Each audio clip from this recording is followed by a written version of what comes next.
Quem souber, reza com o Padre. Santo anjo do Senhor, guardador, se a ti me confio, piedade divina, me rege, me guarda, me ilumine. São Miguel, São Gabriel e São Rafael, rogai. Meus irmãos, nós então iniciamos a nossa caminhada da Quaresma. E de fato é essa palavra que a gente vai ver, é um caminho, é literalmente um caminho. Esse caminho começa com a primeira leitura, no Jardim do Éden. Estava tudo justo, tudo no seu devido lugar. Deus cria o homem e sopra, dá o dom da vida. O Padre já disse, essa é a maior experiência que a gente tem de Deus durante essa vida. Nenhuma outra experiência de Deus vai ultrapassar esse momento em que Deus soprou.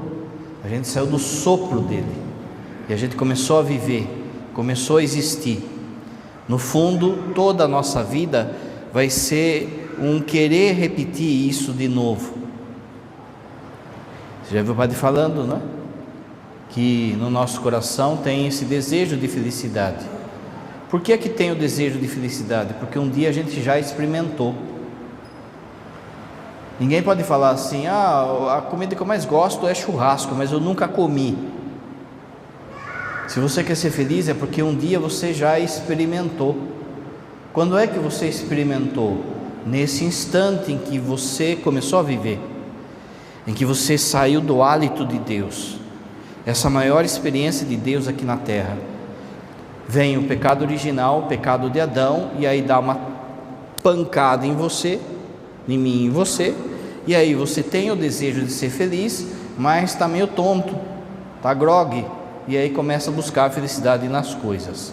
O que é se converter? É ordenar o desejo de felicidade para Deus. Tudo isso está em Santo Agostinho, já no começo da igreja. Então, um jardim em que está tudo ordenado.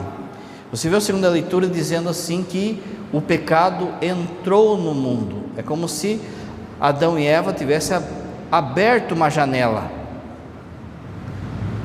Nós vamos ver hoje. O mal não é uma ação de Deus, nem direta, nem indireta.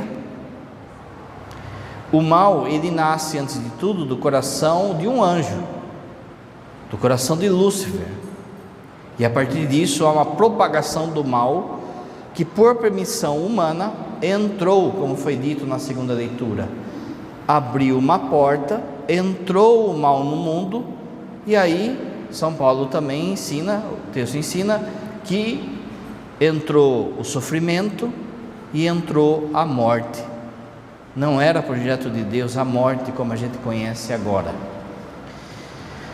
Só que o Evangelho vai aparecer a figura de Jesus como aquele que recapitula todas as coisas. Na teologia, recapitular significa trazer as coisas de volta, trazer as coisas para a cabeça. Quem é a cabeça? É Deus.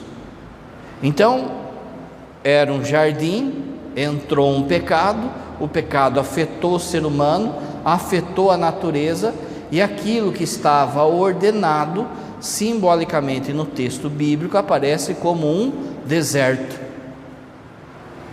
Quem habita no deserto não é Deus, vai ser o diabo. A segunda leitura ainda, na segunda parte da segunda leitura é dito que Jesus, ele que era justo, fez esse caminho de volta. Então, sempre no primeiro domingo da Quaresma, o texto do Evangelho vai ser: Jesus é tentado, é a tentação de Jesus. Cada ano é um evangelista.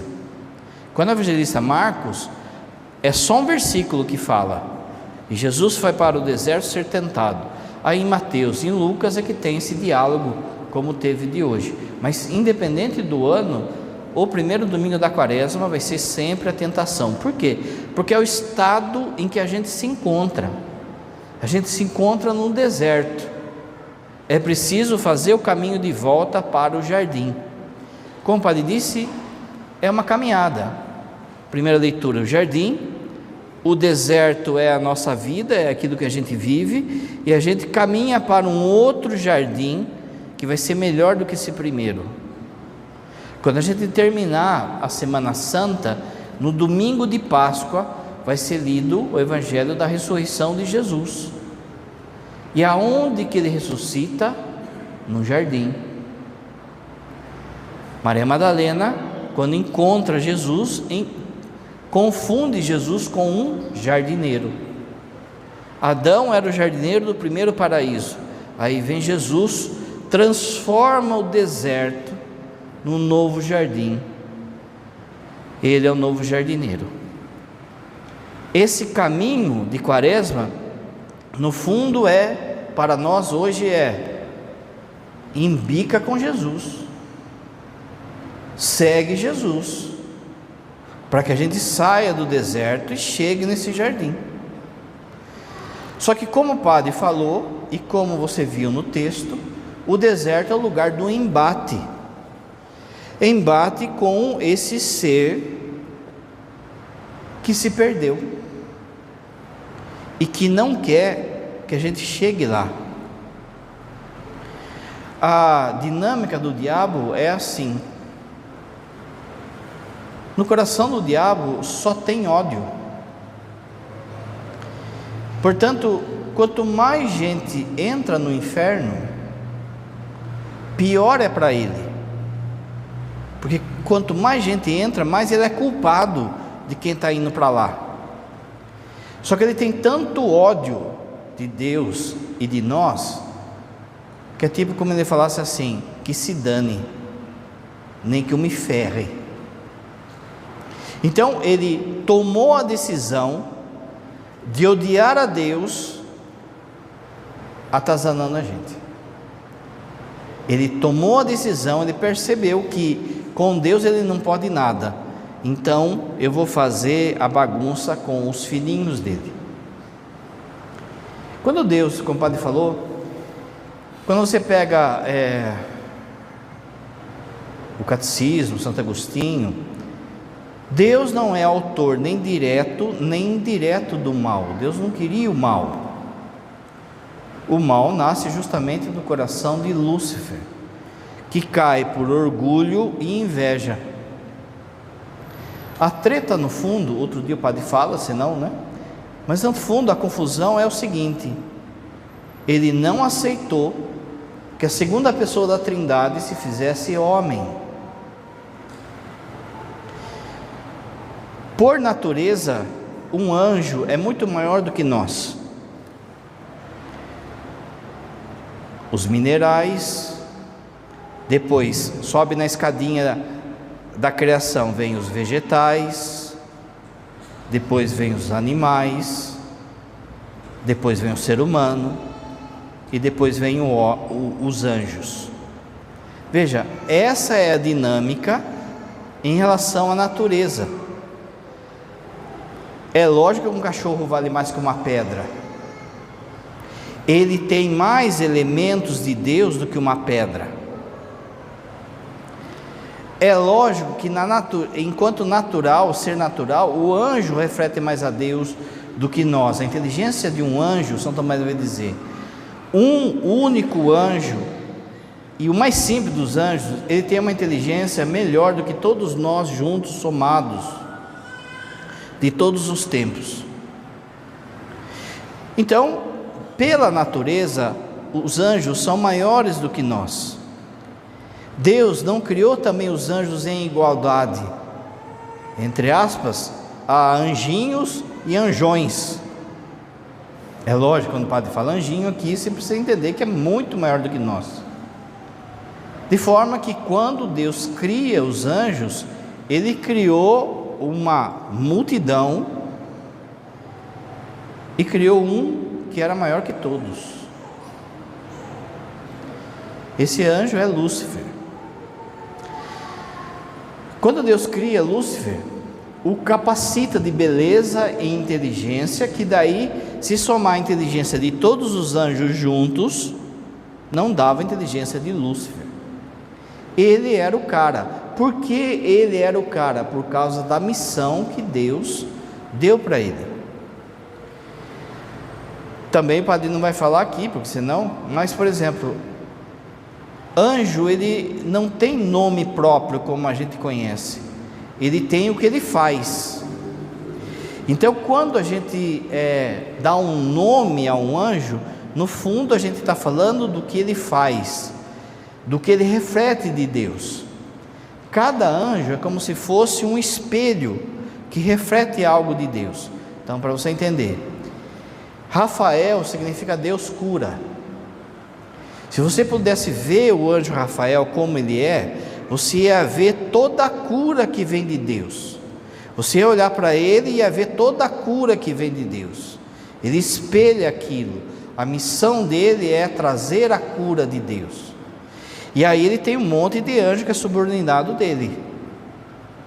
Gabriel significa poder de Deus. Então, se você pudesse ver São Gabriel, você ia ver o poder de Deus espelhado naquele anjo. Então, não é um nome próprio.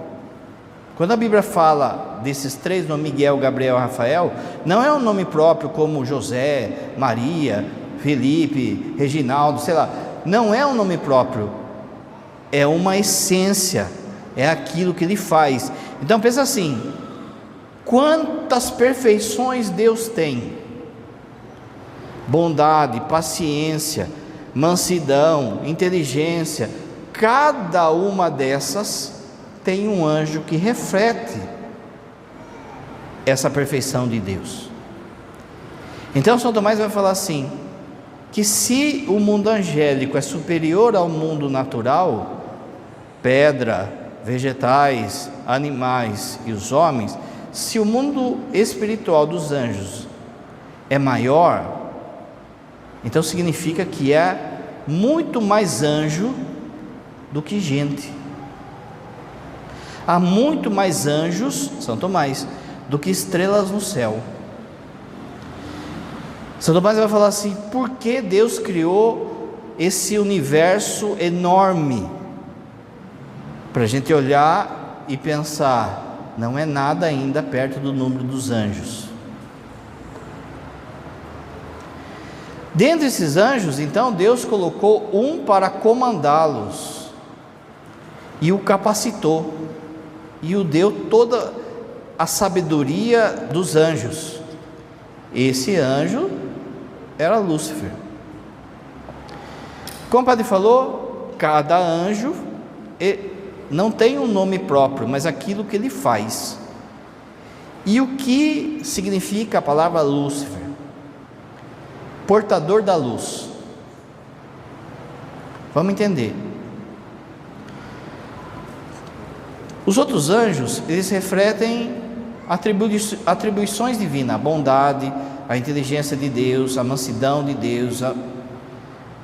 Mas quando Deus cria Lúcifer, a missão dele era refletir a encarnação. Aquele que vai chegar aqui vai falar assim: eu sou a luz do mundo.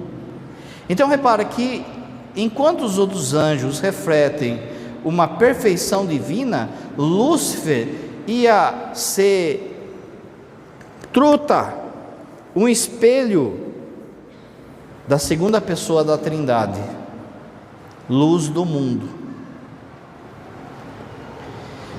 Até então, ele recebe essa missão, e Deus então revela, por uma provação, também não vou falar aqui, que vai demorar muito, mas Deus revela então, que a segunda pessoa da Trindade, o Filho, vai descer e vai se fazer homem. Agora você tem que entender, para perceber o porquê que ele se revolta. Porque se o Filho de Deus vai vir e vai se fazer homem, quando ele voltar, ele volta no lugar de Deus. Só que quando ele volta no lugar de Deus, ele volta como Deus e como homem. Então, se pela natureza nós somos menores do que o anjo, por ordem da graça, por ordem daquilo que Deus fez, a gente vai se tornar maior do que os anjos, porque Jesus não se fez anjo, ele se fez homem. Então a gente dá um salto na escadinha, e ele fala assim: não, eu não aceito, eu vou ter que servir a humanidade, eu vou ter que servir essas formiguinhas, que nem perto dos anjos chegam, eu não vou servir. Orgulho e inveja. Inveja de quem? De nós, daquilo que Deus ia fazer para nós. São Tomás vai falar assim: a inveja é a tristeza pelo bem que Deus faz para outra pessoa. Quando você sente uma pontadinha no seu coração aí, ó, por que ele não eu? Esse pecado se chama inveja. E é isso que Lúcifer questionou: por que eles? Sou eu que tenho que subir ainda mais, eu tenho que ser como Deus. Olha o orgulho. Então, se eles vão dar esse salto, eu não vou aceitar. E no livro de Ezequiel aparece a figura do rei de Tiro, que era um rei normal, mas os padres da igreja sempre viram como um símbolo da revolta de Lúcifer. Então, o texto fala assim, que ele era o maior dos querubins, o maior dos anjos, era cheio de pedras preciosas, ele estava sempre ali coordenando a música, o louvor de Deus, tal e coisa, mas o seu coração se elevou, de forma que chegou um dia que ele quis ser como Deus, e aí ele caiu. Quando ele cai por essa inveja, lá no livro de Ezequiel aparece uma promessa que ele faz de ódio. Ele sabe que com Deus ele não pode, ele sabe que nesse esquema do filho se fazer homem, nós somos os queridinhos de Deus. Ele sabe disso, ele sabe que ele não pode nada com Deus.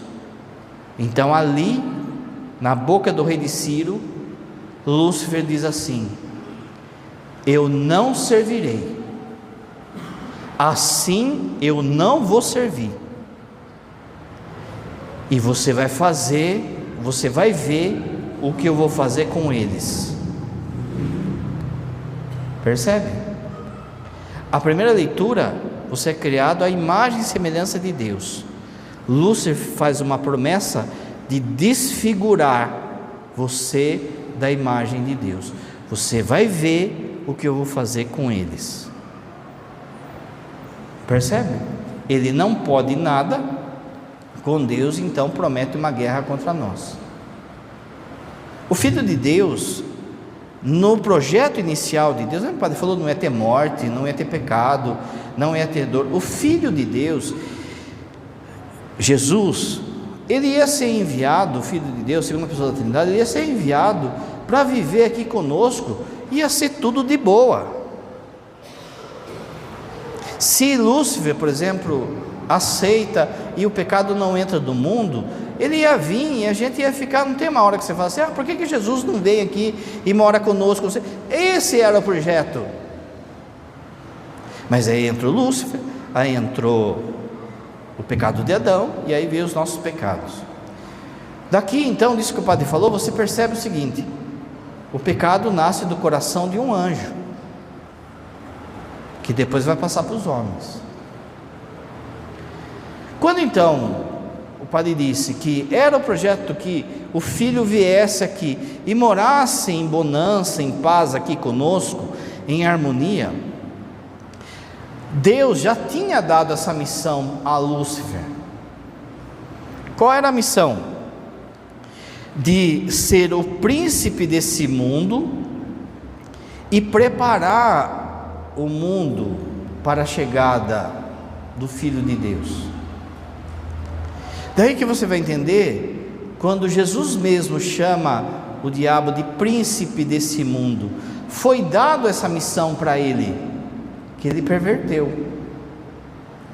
Aí você vai entender, por exemplo, quando alguém faz um pacto com o diabo, que ele promete coisas daqui, riquezas daqui. Ele exerce um certo poder nesse mundo, nesse deserto. Aqui você vai entender também quando ele leva Jesus no alto do monte e fala assim, mostra os reinos da terra e fala assim, olha a palavra, tudo isso me foi dado, basta que você se ajoelhe e eu te dou. E Jesus não fala, não foi dado não. Repare então que foi dado para ele uma missão, a maior das missões, só que com a soberba, com a inveja, ele deturpou isso e transformou aquilo que era um jardim num deserto. Quando Jesus então vai fazer o caminho de volta e o homem lá no jardim cai por causa de ter escutado a serpente, agora Jesus vai tretar com a serpente e vai não só vencer a serpente, mas também mostrar para nós que a gente também pode vencer se tiver com ele. Abra seu ouvido que o padre vai falar. O demônio só tem poder na sua vida a partir do batismo, se você der. Não tem poder nenhum mais sobre você. A partir do batismo você é dele. O padre já explicou. Quando você é batizado, você entra no coração de Jesus, lembra? No coração aberto de Jesus. Você está no deserto, você está no coração dele. Jesus está voltando, você pertence a ele. Agora, se você quer sair e ir lá no deserto e conversar com o sem sombra, aí vai se queimar. Mas ele só tem poder sobre a nossa vida se você der. Aí entra as formas como ele atua no deserto. Como é que ele armou guerra contra nós? Como é que ele prometeu esse nos desfigurar? Desejar um parênteses. Se vir gente aqui essa semana falando que está vendo o diabo, que lá no sítio do meu avô, lá tem um cavalo, padre, que acho que está com o diabo, ele late de noite, um cavalo que late, acho que é o capiroto. Ou então vem, fizeram um trabalho para mim, e agora eu não arrumo namorada, não sei, o carinha nem toma banho, mas acho que é o demônio. Se vir gente com essas histórias, eu vou arrancar esse demônio na cinta, hein? A pessoa assiste o filme do anticristo aí, do exorcista, e aí vem com um monte de ideia fajuta na cabeça. Um monte de gente pensa que o diabo pega na vida da pessoa que nem Covid, que nem gripe, é só alguém espirrar perto, pronto, pegou o demônio, está empossessado, tá. Como o padre falou, se você der carta branca, é você que está autorizando. Já viu que o padre sempre cita as coisas da literatura? Na literatura, no livro do Drácula, o Drácula é uma metáfora da ação do diabo. Ali no livro do Drácula, na literatura, o Drácula só entra na casa da pessoa se a pessoa convidar. É assim que o diabo faz. Há uma ação, basicamente 2 níveis de ação do diabo nesse deserto: forma ordinária, ou seja, forma comum, que vai atuar contra todo mundo, se é santo, se é pecador, se vai atuar contra todo mundo, e forma extraordinária. Na forma ordinária, na forma comum, é justamente isso que Jesus passa aqui. São as tentações que todo mundo vai passar. porque você está no deserto e o diabo não quer que você chegue. Então você será tentado. Jesus foi tentado, Maria foi tentada, João Batista foi tentado, Santo Antônio foi tentado. Todos seremos tentados até a gente chegar lá no céu. Até a gente chegar lá no céu, Ele vai fazer de tudo para que você não chegue. Mas de novo, o tentar não é cair. Ele só tem poder se você fala aceito, sim. A tentação, Deus permite, porque através dela, se você se apoia em Cristo, você vai crescendo na graça. Na sua sabedoria, Deus permite a tentação para que você, quando vence uma tentação, você saia maior. É como se fosse um lápis sendo afiado. Ele vai desbastando o lápis, mas a ponta fica tinindo. Então, por exemplo, todos nós somos machucados com o pecado original, o padre falou no início.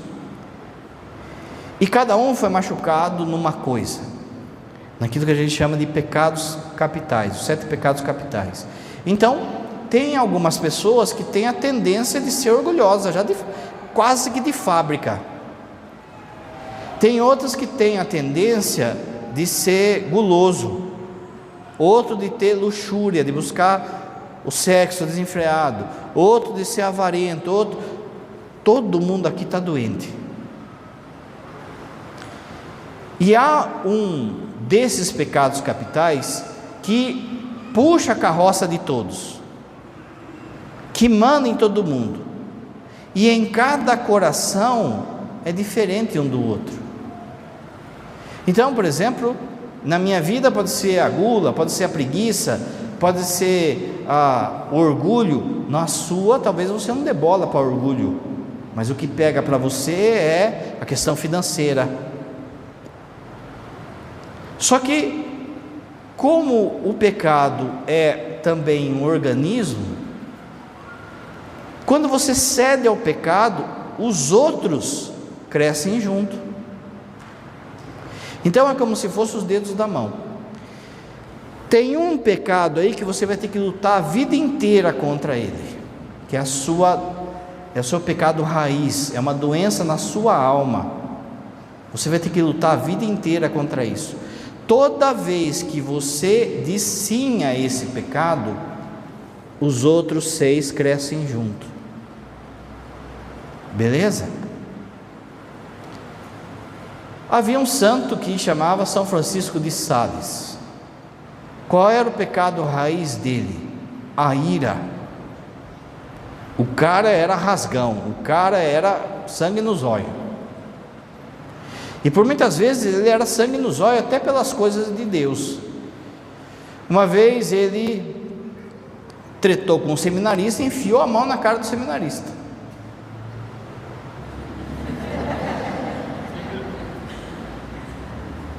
Ele foi se convertendo,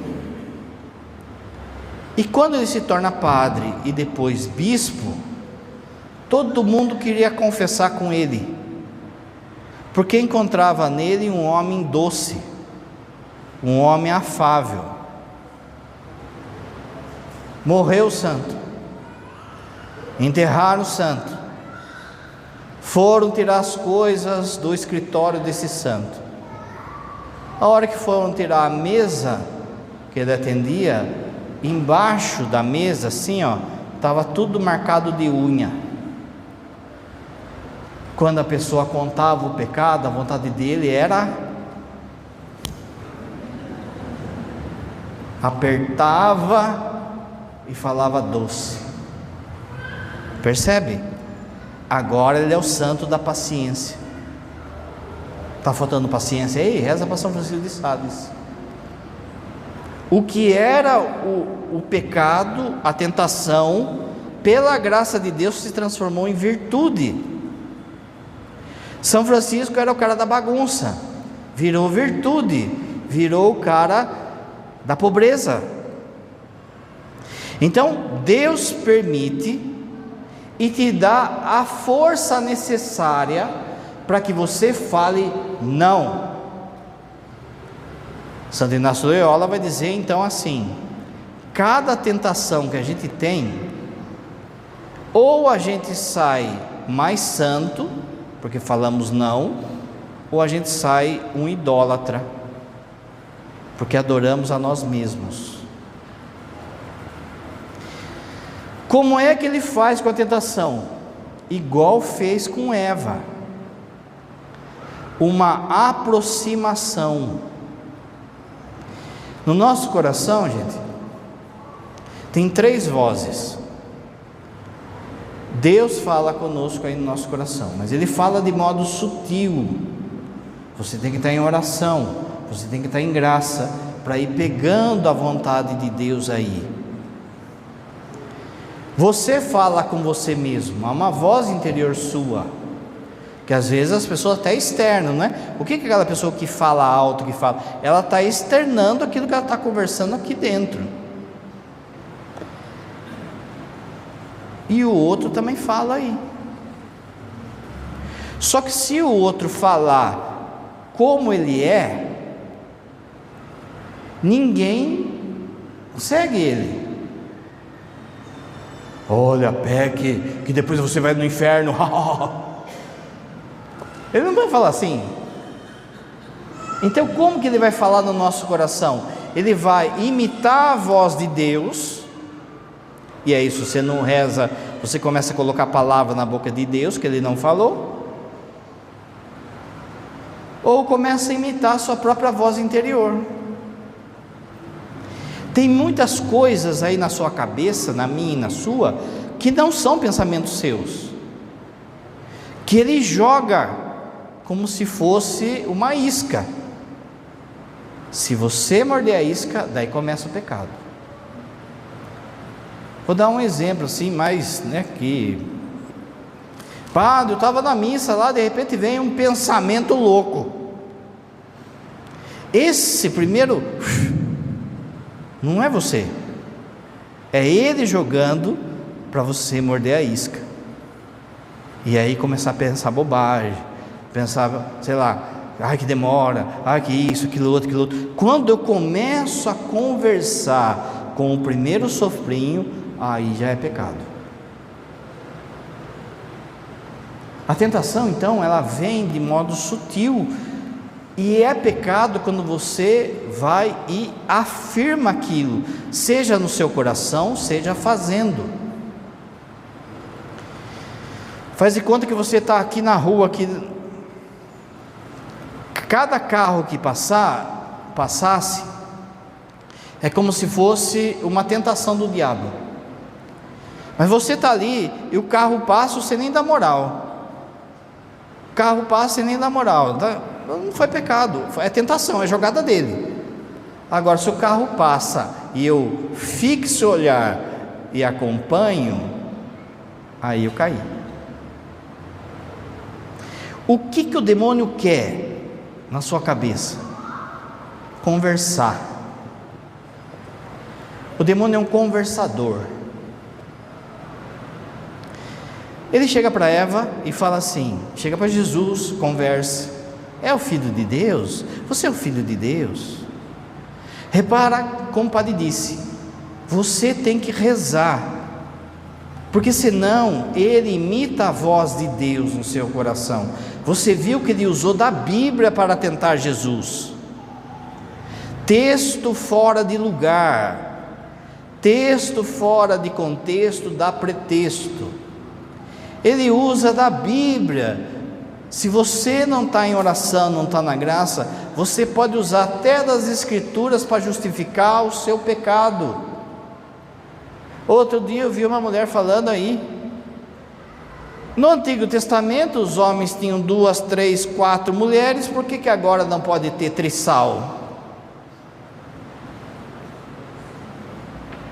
Né? Jesus pregou o amor, aí em nome do amor a turma acha que pode fazer tudo, mas a gente viu semana passada que não era assim. Ele chega de modo rasteiro e faz uma pergunta para Eva: é verdade que não pode comer do fruto? Não foi isso que ele perguntou? A pergunta que você tem que fazer é: o demônio é esse ser inteligente, ele sabia ou não sabia que não podia comer do fruto?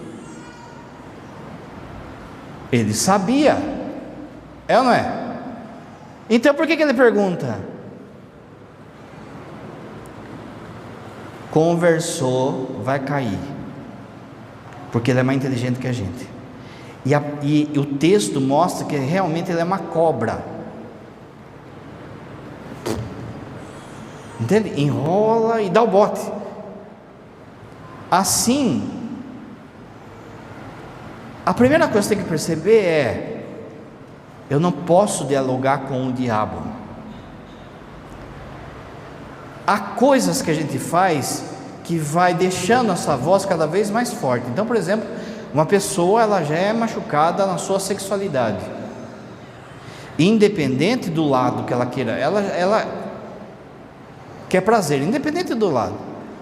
Aí ela alimenta aquilo com pornografia, com adultério. A essa voz interior do diabo cada vez mais fica mais forte, e ele sem força para falar: tem que sair disso. Pensa no caminho do drogado. Você viu que deu um barulhinho assim, todo mundo, opa, falando do diabo. Deu um sustinho, é? Quando então a pessoa, por exemplo, ela começa a cair na ira, o demônio vai lá e coloca na cabeça dela assim: ó, você é uma pessoa verdadeira, você é o que tem que falar, falar na cara. Você sim é uma pessoa verdadeira, honesta. Ser verdadeiro não é falar na cara. Jesus é a verdade, ele não ficava falando na cara de todo mundo. Isso é ser sem educação. Há momentos para falar, há momentos de silenciar, e há modos de falar. Mas o demônio mente dizendo assim: não, mostra que você é verdadeira, mostra que você não leva desaforo, mostra. E daí você vai de uma e de outra e de outra e de outra, daqui a pouco é dando chapuletada em todo mundo a toda hora. A preguiça, a gula, a avareza, por exemplo, os bens. Já tenho uma casa, eu tenho um carro, mas não está bom, eu quero isso, eu quero aquilo outro, e mais outro, e mais outro, e mais outro. Se você pensar bem, as pessoas que caem em golpe, elas caem porque elas querem mais. Olha, se você der isso aqui, eu vou multiplicar e vou dar tanto. Ou então você vai lá, olha, tem uma televisão de 60 polegadas lá no Mercado Livre por R$100. Você fala: nossa, tá barato demais, sou espertão, vou comprar. Aí você compra, vem uma caixa de tijolo para você. Você nem desconfia, você não põe no simancol, sabe? Meu, está muito barato, tem alguma coisa aí. Perceba que é sempre uma ganância, e vai de pecado em pecado. Chega uma hora em que você já não sabe mais o que é seu pecado, aliás, o que é seu pensamento e o pensamento do inimigo. Aí está na mão dele. Lembra o desenho do Pica-Pau? O padre fala que o Pica-Pau explica tudo. Um dia eu vou fazer um livro sobre a teologia do Pica-Pau. Explica tudo, tem tudo lá. Aí tem um desenho do Pica-Pau que ele fica sonhando em ficar rico, lembra? Mulheres, iate, comida. E aí vem como se fosse uma fumaça assim, e o Pica-Pau vai assim, painando. É assim. É assim, chega uma hora que dá o cheirinho daquele pecado, você já vai. Fica tão no automático que vai ter vez que o demônio nem vai precisar te tentar. Você talvez já deu tanto sim para aquilo, que vai chegar uma hora que o diabo vai sentar e vai falar assim: quer ver só como está na minha mão? Eu vou sentar e só vou esperar o BO acontecer. Conforme a gente vai, por exemplo, conversando com ele, ele vai ganhando espaço, ele vai deixando a gente doente, fisicamente, espiritualmente e psiquicamente. Olha só, o que no fundo, o que na raiz melhor? Tá, por exemplo, depressão e ansiedade, é uma coisa, é uma enfermidade, mas que ele se aproveita, ele é um aproveitador, ele percebe que aquela pessoa está lá desanimada, melancólica, meio depressiva, ele joga ainda mais, ele aperta a ferida ainda mais. Então lá a pessoa, por exemplo, que tem ansiedade, aí meia-noite ele começa com os pensamentos, mas e se ela falar isso? Mas aí eu falo aquilo. Mas e se ele mandar eu ir embora? Mas aí eu... Mas e se 4 da manhã, 5 da manhã, você não dormiu, chegou no outro dia, nem aconteceu aquilo que você ficou sofrendo, mas você não dormiu direito, você está irritado, você está dando piaba em todo mundo. O cara vai lá e quando faz jejum, olha o evangelho desses dias, ele faz jejum, nossa, que coisa boa, está fazendo um jejum, mas só que quando ele está em jejum, aparece um dragão no estômago dele, sabe? Ele fica, incorpora o capiroto nele de fome, e aí ele faz um jejum de 28 horas, mas é só patada, então é melhor comer. Entende? Começa a conversar com o chifrudinho, vai cair. Meus irmãos, para de falar com ele. Essa voz aí, não vai dar certo. Ela falou tal coisa para mim. Essa pessoa fez ele não gosta de mim. E se eu morrer? E meus filhos não sei o que, e papapá, essa vozinha.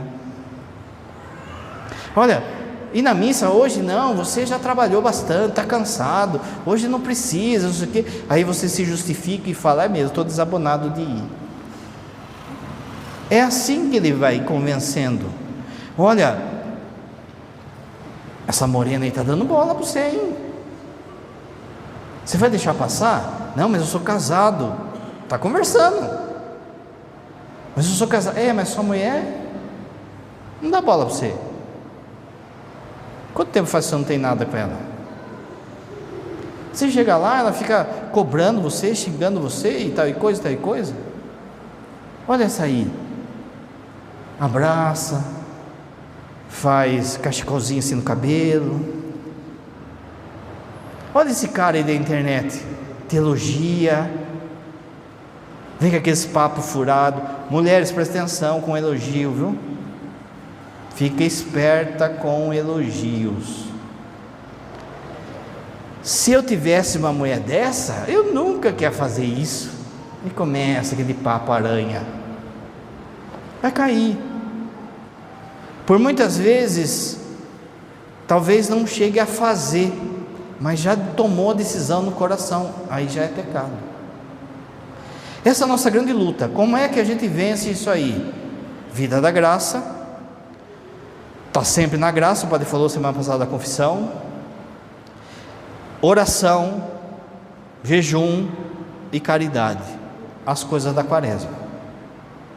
Quando vir um pensamento esquisito, você vaza, você não conversa com ele, você não queira converter ele. Sabe aquela coisa de discussão na empresa em que, sei lá, um protestante vem falar para você de Nossa Senhora, e daí você fica retrucando, não adianta, nem com o protestante e nem com o diabo, larga falando sozinho.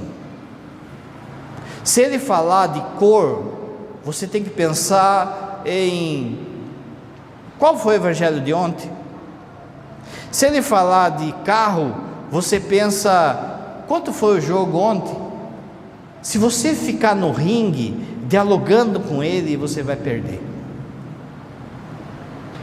Purifique os pensamentos, a raiz da conversa dele. Esse é o primeiro modo. Nossa, padre, primeiro modo, tem mais 4 ainda. Os outros eu vou falar rápido, porque eu sei que essa semana vai ter gente falando de cavalo que late.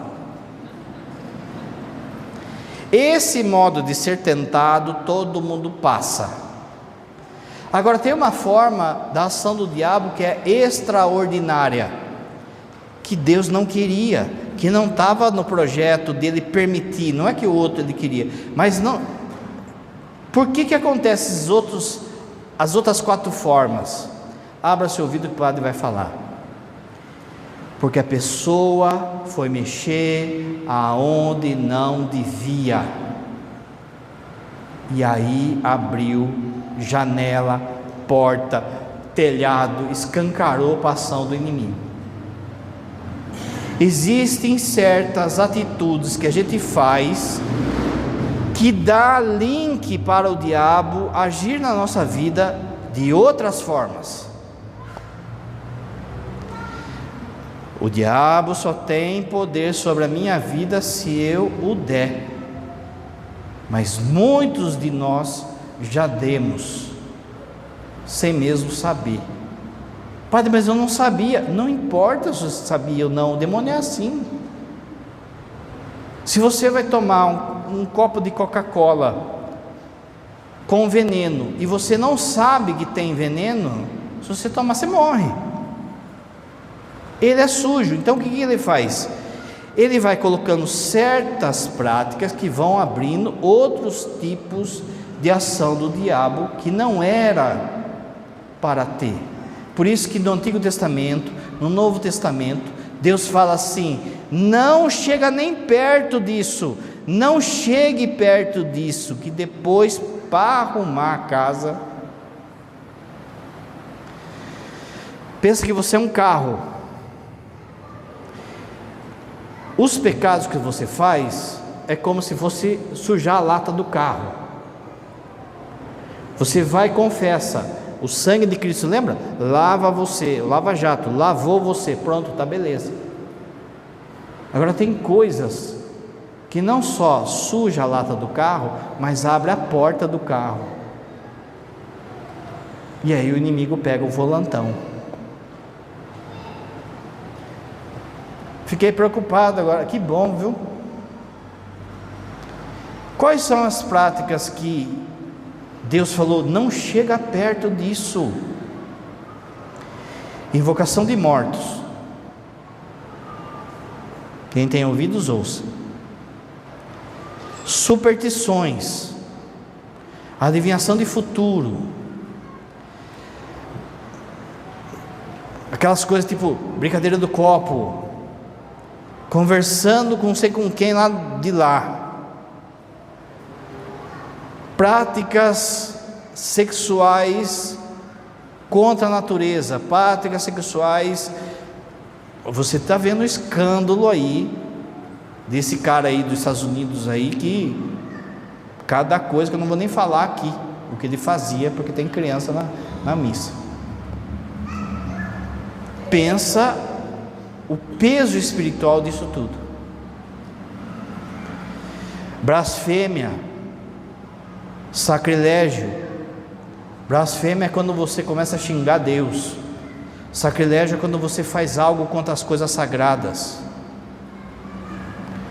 Pecados sexuais, o padre falou, droga, bebida, vai chegando num nível que vai abrindo a porta. A pessoa está na droga, está na bebida, ela está fora de si. A turma vai tomando santo daime aí, e aí vem com aquela história: tive uma experiência de Deus. Sei. Depois, gente, não venha reclamar. Quando você busca a Deus, segue a Deus, você tem que viver uma virgindade espiritual, no sentido assim, nada que é fora do propósito dele deve entrar na minha alma. Então, certas práticas vão acarretar o que na vida de uma pessoa? 4 coisas que o padre falou. Primeiro, algo que se chama vexação. Vexação é quando o inimigo ele pode agir no seu corpo. Aqui de novo, 99% das vezes que você tem dor no seu corpo é a velhice, né? Os esforços que a gente vai fazendo, o tempo que está passando. Mas por muitas vezes tem certas situações de dores que não tem explicações, que pode vir porque a pessoa foi lá benzer não sei o que, invocar o espírito não sei de que pajé, não sei de que vô aí, Zé não sei do que, e daqui a pouco a pessoa está com uma dor na costa que ninguém acha o que é. Às vezes pode acontecer o seguinte, por exemplo, para você entender, a pessoa sente como se fosse beliscando o seu corpo, vai no médico, faz exame, nada, aí você faz aquelas perguntas espirituais, você já vê onde que a pessoa já foi. Aí alguém fala assim, vai em tal lugar que vai ter lá uma cirurgia espiritual. Só que esse beliscão, quem está provocando é o próprio diabo, não é algo físico. Então a pessoa vai nesses lugares e de repente o diabo pega e para de beliscar. A pessoa pensa assim, fui curada lá. Não foi curada, ele parou de fazer o efeito. Aí você sai de um beliscão e ganha uma dor na costa. Você sai de uma dor na costa e ganha de uma dor de cabeça, vai aumentando cada vez mais. Vexação. Você vai pegar no Evangelho, vai ter hora que Jesus vai falar assim, levante e ande. Era uma doença física. Vai ter horas que Jesus vai falar assim, sai. E aí a pessoa ficava curada. Fiquei preocupado, que bom. Segunda ação que ele pode fazer de modo extraordinário, uma obsessão. Lembra que o padre falou que ele fica conversando com a gente? Conforme os lugares que a gente vai, conforme aquilo que a gente quer, conforme atitudes que a gente tem, ele começa então a martelar certas ideias. A primeira parte é uma tentação, ele vem, sugere e quer um diálogo. Aqui não, ele fica assim, Pessoa, por exemplo, começa a ter pensamentos de suicídio, pensamentos de besteira, de sexualidade que não para, que vem coisa blasfêmia com Jesus, com Nossa Senhora, coisas de droga. A pessoa, sabe, o drogado, ele pega 10 reais e ele vende a mãe se deixar, porque ele está em função daquilo, está martelando. Ele abriu uma porta, ele experimentou um dia, experimentou 2 dias, e daqui a pouco fica martelando, vai ficar martelando. A pessoa foi lá e vai pulando na pornografia, ele vai pulando de uma coisa mais pesada para outra, de uma coisa mais pesada para outra, de 5 minutos na pornografia a 50 minutos, a 5 dias, a dar a vida naquilo. Terceira forma que o inimigo age, quando as pessoas abrem porta, nos ambientes. Meus irmãos, esse espaço, o padre já falou, esse espaço que você pisa, ele é sagrado. Essa história de que a igreja de pedra não salva ninguém, a hora que tiver um possesso, eu vou chamar você para vir me ajudar.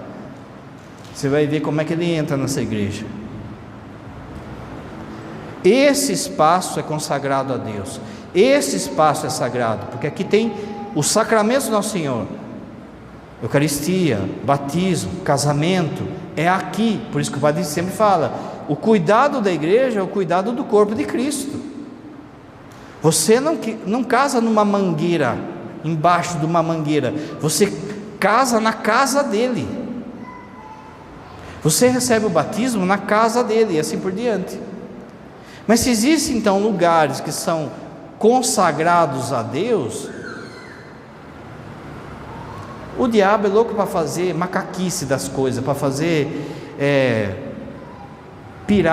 falsificação pirata das coisas. Então ele consagra certos lugares também para ele.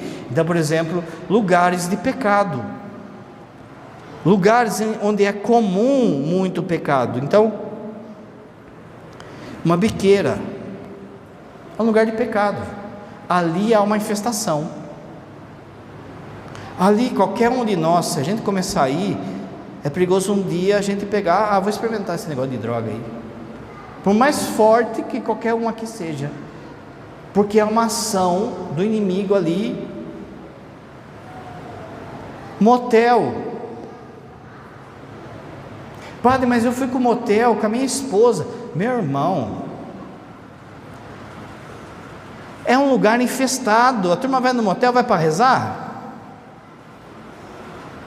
É pecado de todo tipo. Aí você vai colocar a mãe dos seus filhos, o pai dos seus filhos, naquele lugar, naquela cama imunda, e acha que vai sair ileso daquilo? Acha que vai sair de boa, que não vai ter, por exemplo, uma ação assim de obsessão, de ansiedade, de medo, de fobias. O demônio não quer saber, o demônio quer te envenenar. Você procurar na internet, tem o Padre Jonas falando de um testemunho que ele teve de 2 jovens lá da Canção Nova, que eles eram noivos e todo dia eles iam na frente do motel rezar pelas pessoas que entravam ali, para a conversão de quem entrava ali. Olha que bonito.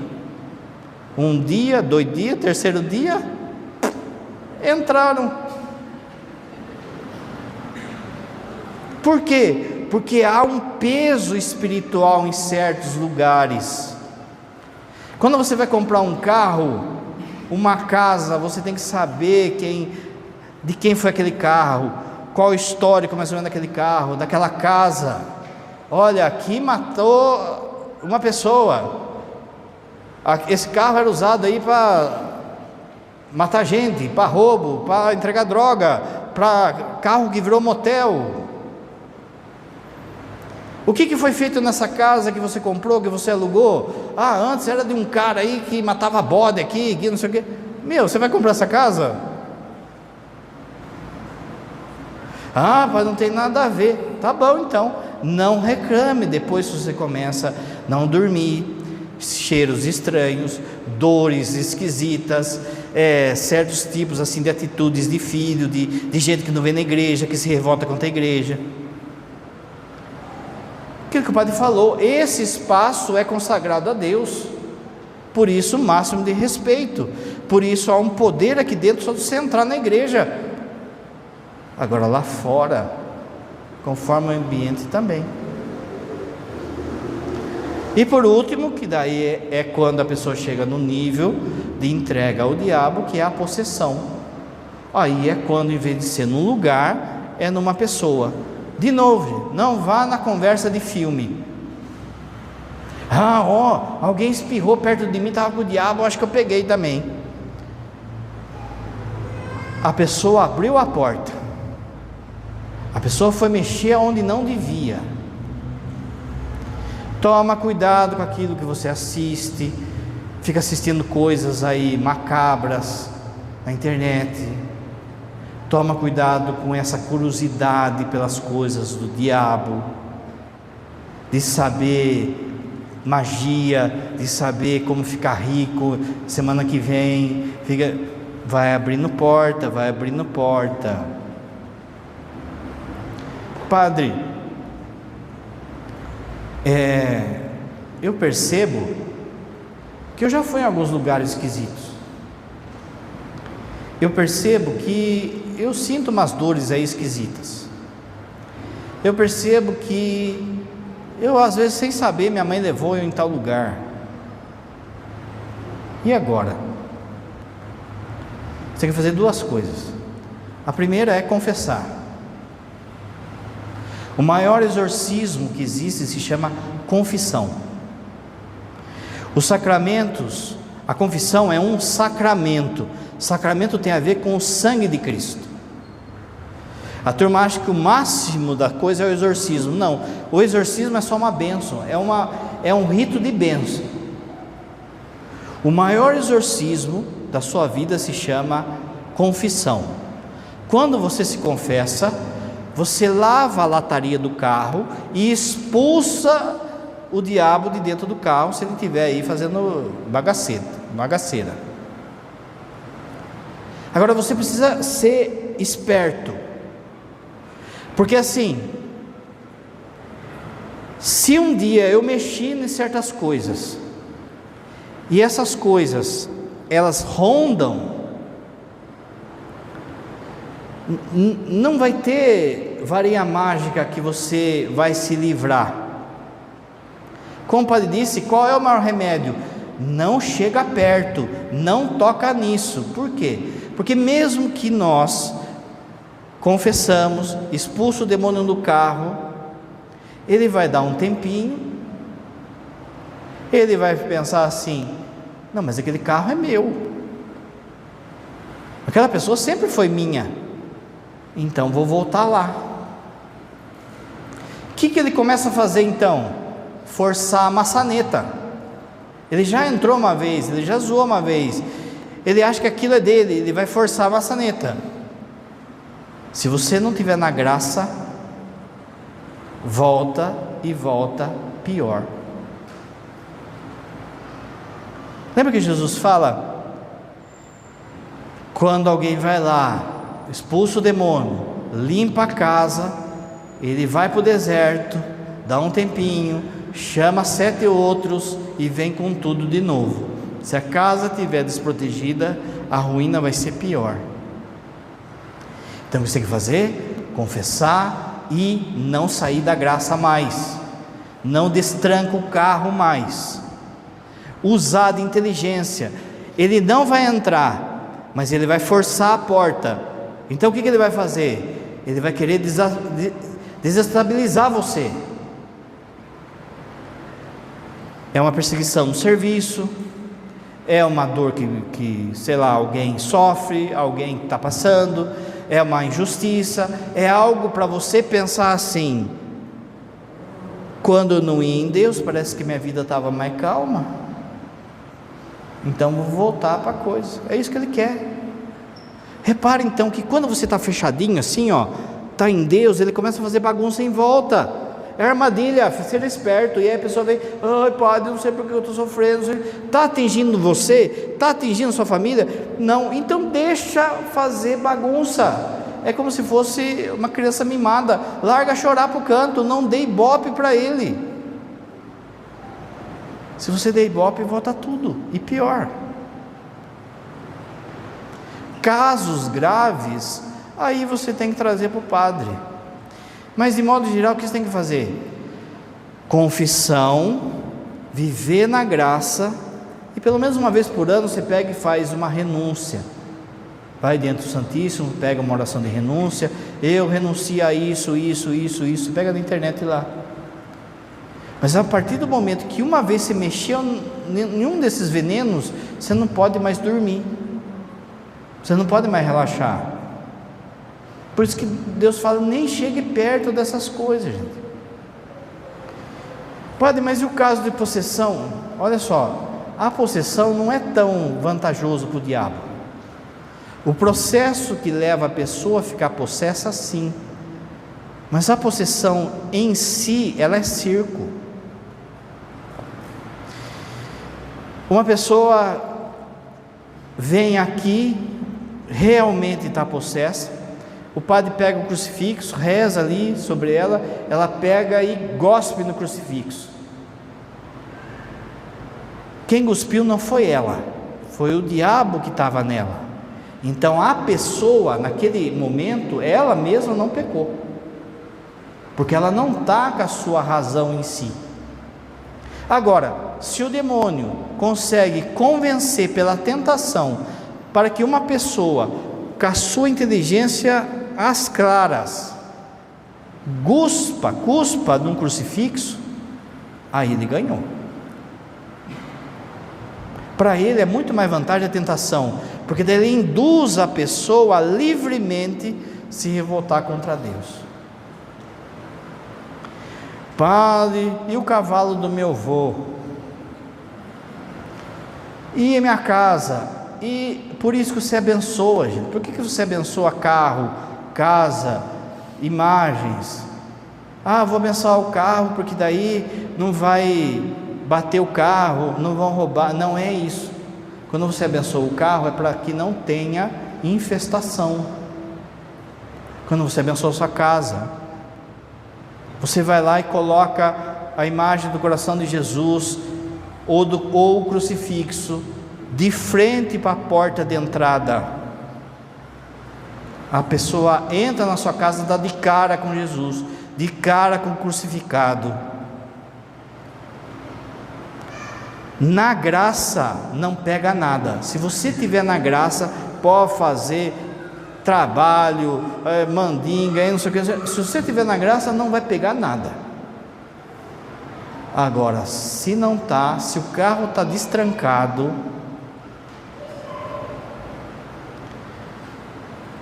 por fim, então, vale que você se atente, que a nossa luta ela é espiritual. E por muitas vezes a gente acha, de modo ingênuo, que todo mundo quer ir para o céu, que todo mundo quer Deus. Mas tem gente que escolheu o outro lado, e tem gente que vai ver você como um incômodo. Se você estiver na graça, pode ter inveja, pode fazer isso, fazer aquilo outro, não vai pegar nada. Agora, se você está andando em pecado, não reza, não busca Deus, aí você está com o carro aberto. Crê em Deus Pai Todo-Poderoso,